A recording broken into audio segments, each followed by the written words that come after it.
getting along, or I'm sure many people will the drama up and down. Yeah, yeah. Kind of thing, and the way you look at things, and I'm sure that you have to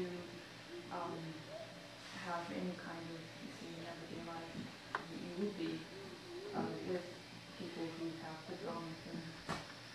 Yeah, I mean, you have to deal with that all the time, no matter what you do. But if you kind of aren't caught up in your own drama, you don't get caught up in other people's dramas so easily. So, you know, in my own case, when I'm having to deal with somebody who's getting dramatic, I just kind of let them spin, you know. Um, and do what they want to do. We had a guy who's been coming to our sittings in Santa Monica who's a bit dramatic, and I had to have a long talk with him the other day, and the only thing I could do is just kind of let him spin his drama out and just listen to it. But he was very excited over the idea that he assumed I was enlightened, you know. So I kind of had to diffuse that a bit, because he was having kind of a fantasy of something that doesn't exist. Actually, I had a similar experience once. I had to go for an operation a few years ago, and in one session of it, like this guy and I were getting our needles in our feet, and the guy was just screaming in agony. And he said, "Oh, that's nothing compared to I forget what it was. It's like a marrow transplant or something, like where they pull bone marrow out of your bones and stuff."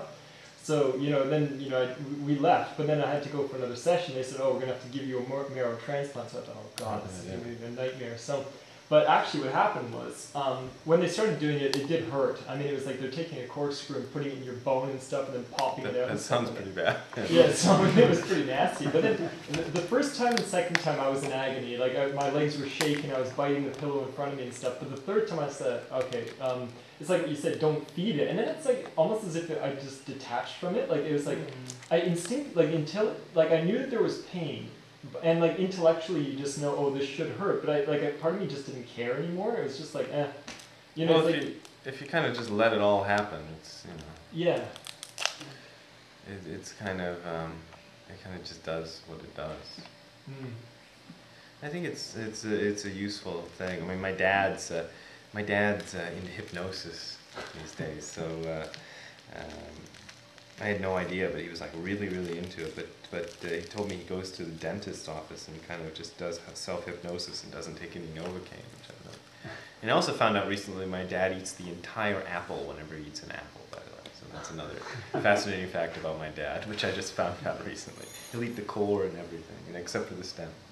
But anyway, but this hypnosis trick is a bit similar, and I'm not that interested in hypnosis per se, but I think it's in some ways it's a similar thing, but it's a bit special, I suppose. Sometimes I feel like so that it's like you're in this special state, and then these things can happen. Whereas the whole point of Zen is to kind of find a natural state, which isn't particularly special. It's just your normal state.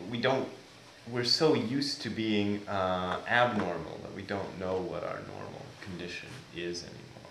Kind of into making big deals out of everything and so on.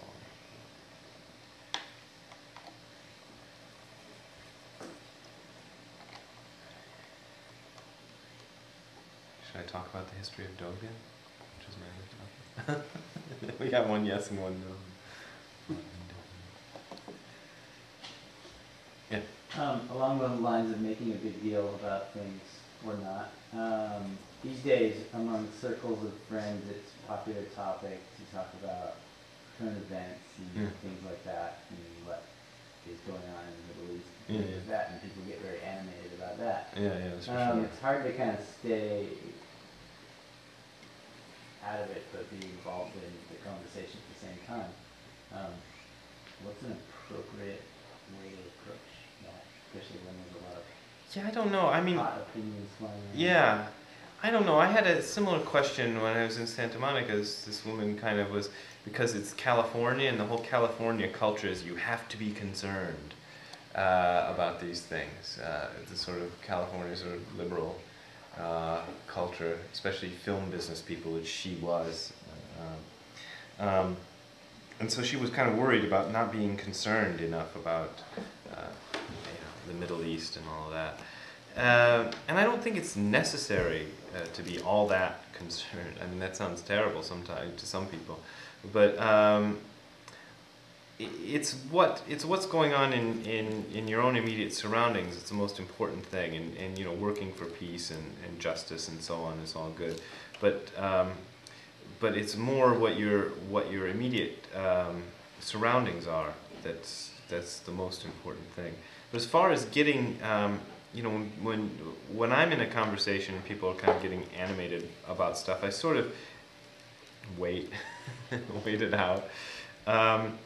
Because you know, my dad's a big one. He gets into these, you know, things where he goes on tirades, but I've noticed that I mean, I don't want to go into the whole family history or anything, but he kind of uses and a lot of people do this. They kind of use this getting excited about the Middle East as a way not to deal with things that are more immediate, and watching him do that.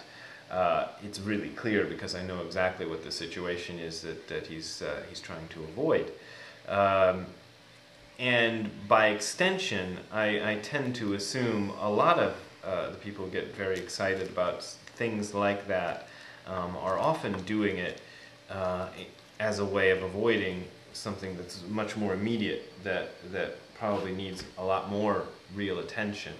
But oftentimes we don't face those things because that's too close, or that's too hard to kind of face ourselves and face what's the real situation that needs to be dealt with.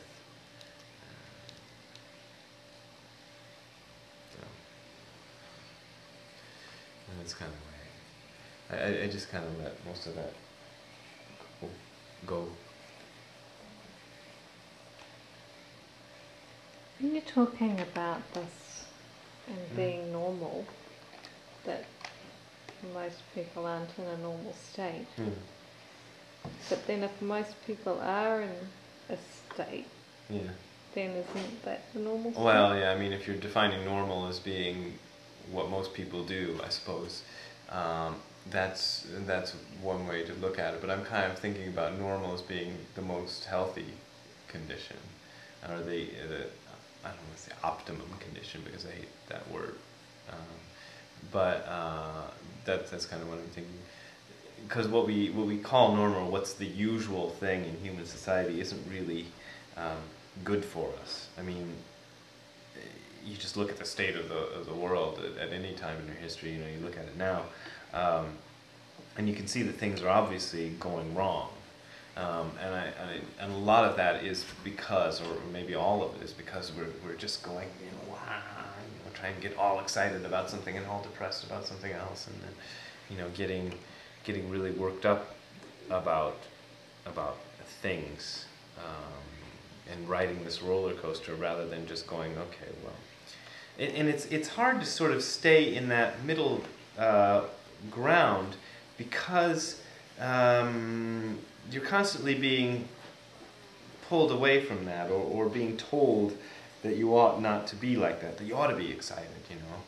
It's the thing that was kind of worrying Yuko when she came to America, because we have this phrase, I guess people who speak English use this phrase no matter where, but it's very big in California. Are you excited? Are you excited? Which you know, is a way of just saying, you know, are you, you know, I don't know what we mean when we say are you excited, but Yuko's going, well, I'm not excited. You know, but we, you know, it's like